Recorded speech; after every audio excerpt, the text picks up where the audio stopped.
Hello friends, how are you all? I hope I will be fine. इससे पहले हम video में हमने रदरफोर्ड की एक्सपेरिमेंट के बारे में पढ़ा था. Today we will discuss about the main points of the Rutherford and its drawbacks of Rutherford.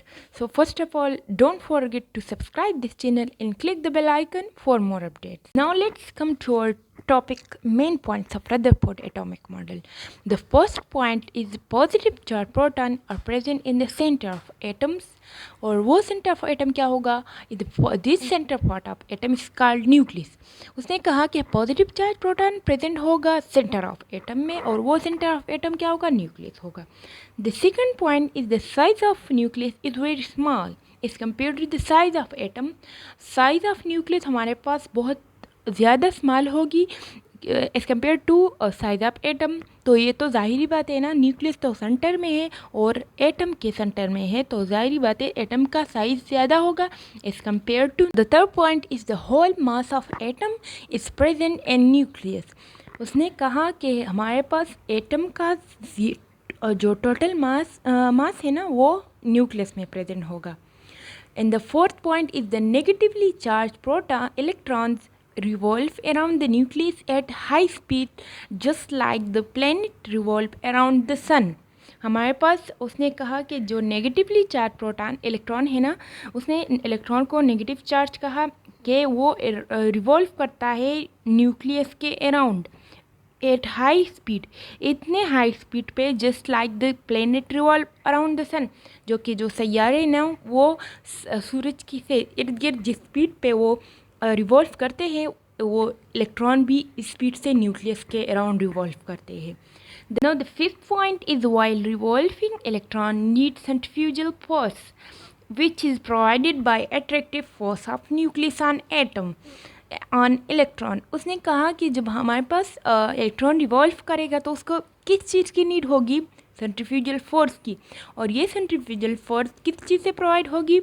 यानी न्यूक्लियस और न्यूक्लियस का इलेक्ट्रॉन पे जो फोर्स होगा, मीन ये न्यूक्लियस है, ये इलेक्ट्रॉन रिवॉल्व करता है, तो इस और इसके दरमियान जो अट्रैक्टिव फोर्स होगा तो ये सेंट्रीफ्यूजल फोर्स प्रोवाइड करेगा. The sixth one point is the most of space in atom is empty. उसने कहा कि ज़्यादातर स्पेस जो एटम में है वो एम्प्टी है. The seventh point is an atom is a neutral particle. उसने कहा कि हमारे पास एटम एक न्यूट्रल पार्टिकल है, ना वो पॉजिटिवली है ना चार्ज ना नेगेटिवली चार्ज. उसने कहा कि एटम न्यूट्रल पार्टिकल है. अब now let's come to its drawbacks. Rutherford के एजम्पशन में हमने पढ़ लिया कि उसने क्या क्या एजम्पशन की थी. तो हमारे पास ड्रॉबैक्स इसके क्या है? According to Maxwell theory, due to continuous motion of electron, it will lose energy continuously and ultimately fall into nucleus. उसने कहा कि हमारे पास कंटिन्यूस मोशन ऑफ इलेक्ट्रॉन है, तो इस वजह से हमारे पास तो एनर्जी भी कंटिन्यूसली लूज़ होगी. तो आखिरकार क्या होगा? इसी वजह से तो हमारे पास न्यूक्लियस उस पर गिर जाएगा, अल्टीमेटली इलेक्ट्रॉन न्यूक्लियस में गिर जाएगा. लेकिन द स्ट्रक्चर ऑफ एटम उट कोलैप्स, फिर हमारे पास तो एटम की स्ट्रक्चर तबाह हो जाएगी ना. But it doesn't happen. तो ये तो नहीं हुआ आज तक.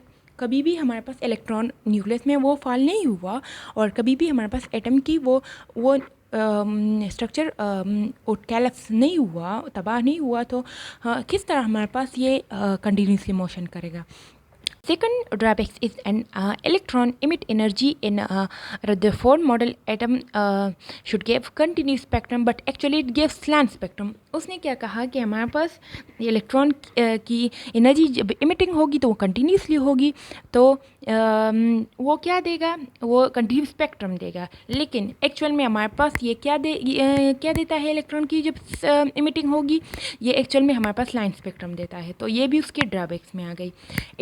The third drawback is it didn't provide any explanation about the chemical property of element. उसने कोई भी explanation नहीं दी element के chemical properties के बारे में. The fourth one point is it didn't provide the detailed explanation of the arrangement of electron around nucleus as all electron couldn't remain in one orbit. उसने कोई भी ख़ास अरेंजमेंट नहीं बताया कि इलेक्ट्रॉन कैसे उसकी अरेंजमेंट होती है न्यूक्लियस के इर्द गिर्द। मीन उसने इलेक्ट्रॉन के बारे में कोई स्पेसिफिक अच्छी बात नहीं की। एजम्पशन में उसने कोई भी इलेक्ट्रॉन के मोशन के बारे में सही पॉइंट नहीं पेश किया। The Rutherford a model of atom is based on the law of motion and gravitational, which are only applicable on the neutral body, but in atom or charged bodies like electron protons. The last में हम क्या कहेंगे कि Rutherford model हमारे पास किस चीज़ के base है, law of motion के बेस पे है और ग्रेविटेशनल के बेस पे है, जो कि किस चीज़ में एप्लीकेबल होगी, जस्ट न्यूट्रल बॉडी पे एप्लीकेबल होगी।